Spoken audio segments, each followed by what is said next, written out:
A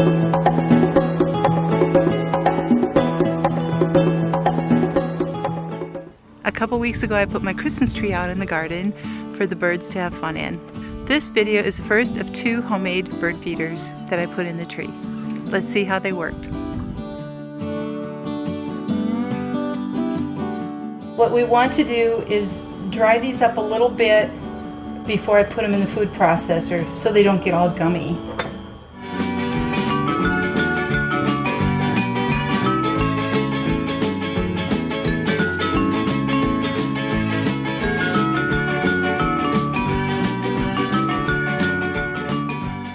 Okay, our bread strips are dry. Mostly, some are still a little flexible, but that's the point I wanted them at. I also have been saving a few orange peels and I dehydrated them. And I've been saving some bacon fat that we will use as suet.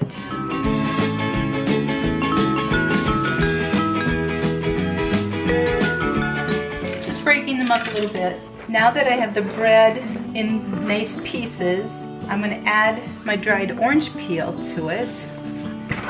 Mix those up. I also have some bird seed here that I'm going to add to this, just to give some extra in here and some body and food for the birds. The bacon fat that I've been saving. I melted it down so it's liquidy and I'm just pouring it in here. You don't want it hot.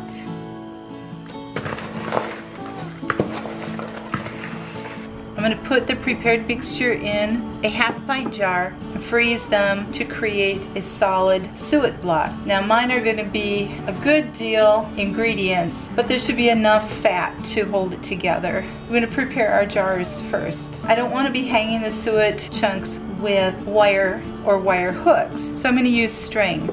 So in order to do that, I want to be able to create enough string so that when it's done, I can tie a loop and then hang it from the branches. So I cut 2 strings so they intersect one another in the jar.